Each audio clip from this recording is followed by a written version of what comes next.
That may be the greatest catch I've ever seen in my life. All right, guys, if y'all have been following along with the video so far today, I imagine y'all are way tired of my victory laps I've been taking. I mean, it's just been nonstop. I was right about this. I was right about this. I was right about this. Everyone look at me.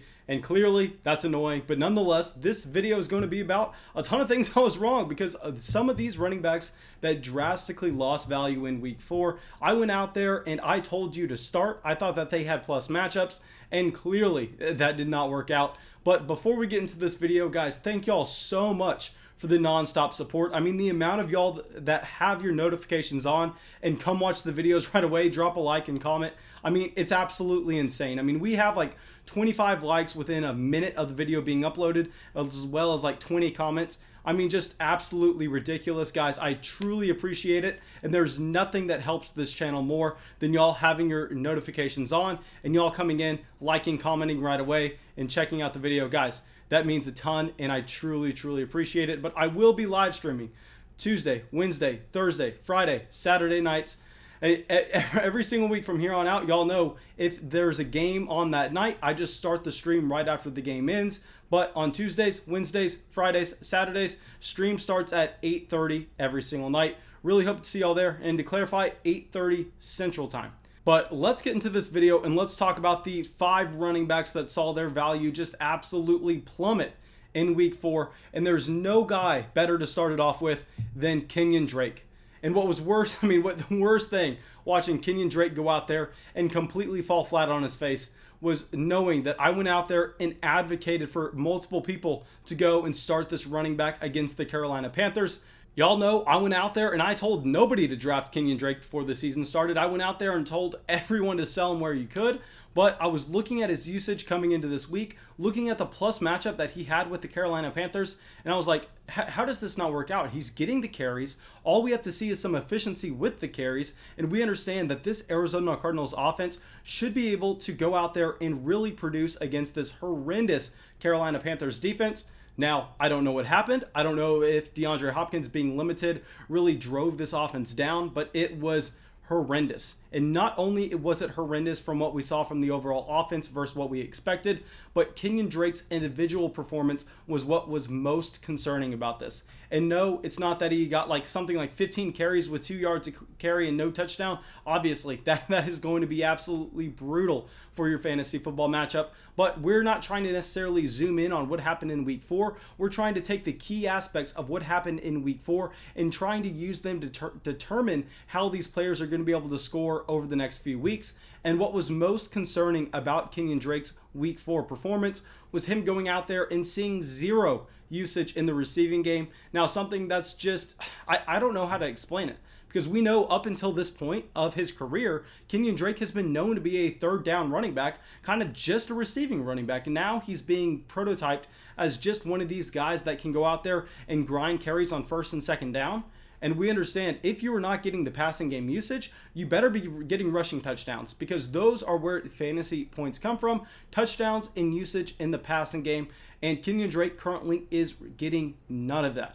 And I want to say that I think that we could expect this to change down the line. Trust me, guys. I want to say it as someone who doesn't own Kenyan Drake on a single fantasy football roster, but I'm looking at this situation and I just don't see how it does change, because the difference between Joe Mixon and Kenyan Drake, with what these two running backs were kind of looking in the same situation a week ago, is Kenyan Drake has a far superior running back playing alongside him in Chase Edmonds than Joe Mixon does with Giovanni Bernard. So I think we see Chase Edmonds, who has just been more efficient with every single touch he's gotten every single week so far in 2020, is going to continue to see his role expand. And I don't know how it gets better for Kenyan Drake. I will say one thing though, this is not a running back that you can go out there and trade away at the moment, because you are going to be getting nothing. I mean, it seems like every YouTube comment I read is, what can I get for Kenyan Drake? What can I get from Kenyan Drake? And the answer is, nobody is going to trade for Kenyan Drake, because it's not like your league mates don't watch football either. I mean, they're out there. They realize exactly what's going on.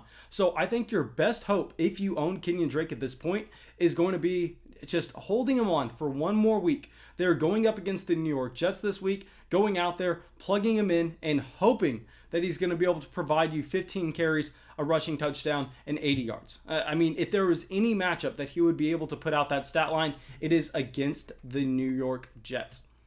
Now, let's get to another running back that I got horribly wrong this week, Jonathan Taylor. I want to put a compilation of all the times I said Jonathan Taylor is a must-start running back every single week together, and then put that right next to his stat line over the past 2 weeks, because it has looked absolutely horrendous. And y'all know, by no means am I a guy that's going to go out there and grind a bunch of game film, because generally I know a lot of people who do that don't really know what they're looking at, and they're just kind of wasting their time, and they just want something to talk about on podcast.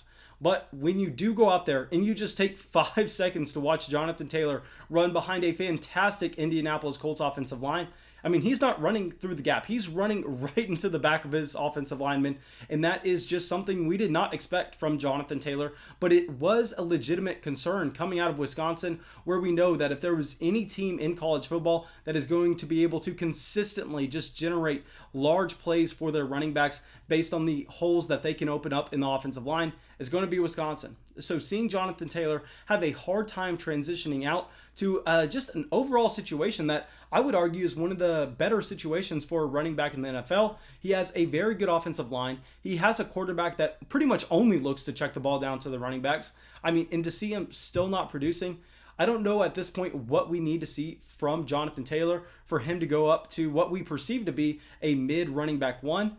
But it's just not there at the moment, and it's something that's very, very frustrating for someone who's gone out there and told y'all to plug in Jonathan Taylor where you had him. Guys, I'm very, very sorry for that call. I just never expected this to happen. Now, let's talk about Miles Sanders, a running back that I was so high on coming into 2020. I will say that coming into the week, I was telling a ton of people to bench Miles Sanders, because we understand with how this current Philadelphia Eagles offense is situated, where they are missing key members on the offensive line, they are missing their key wide receivers, they are missing one of their top tight ends.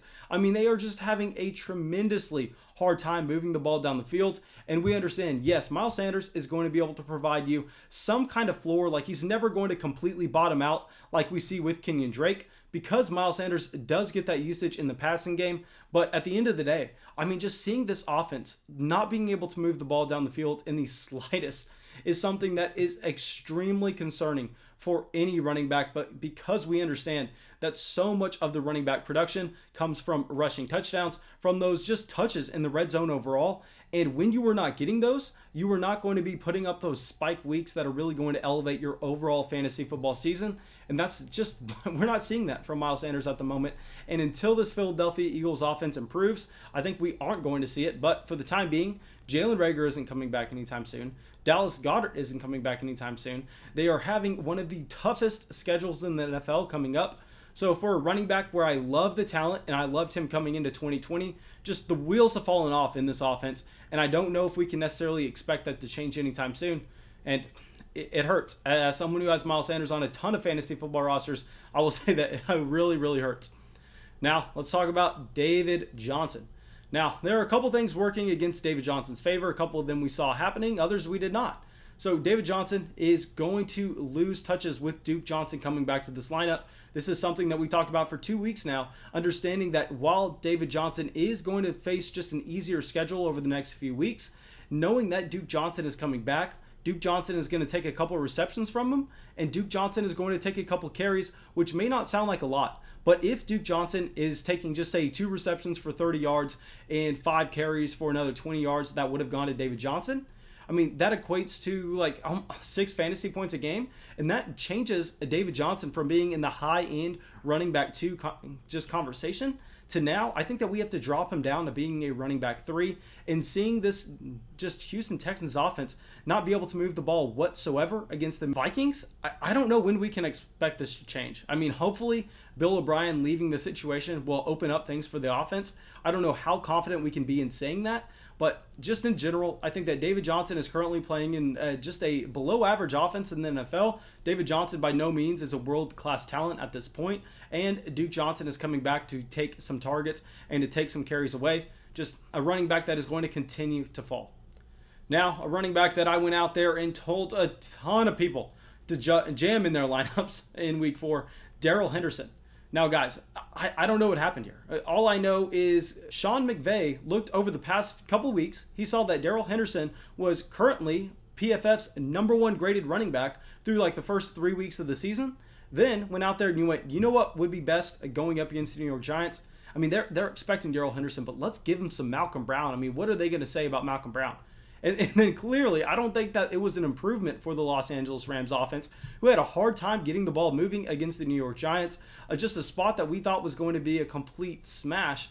And guys, I don't think we can trust Darrel Henderson going forward. My advice last week was to go out here, start Darrel Henderson in week 4, then trade him going into week 5, knowing that Cam Akers is coming back to this offense.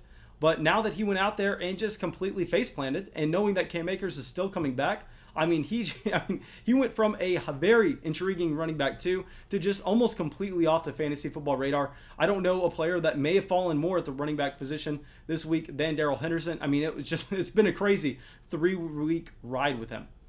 But thank you guys. I really appreciate y'all coming and checking out the video. I really hope y'all enjoyed it and got something from it. I will see y'all in the live streams. Whatever night you're watching this video, I'll see you in the live stream at that night.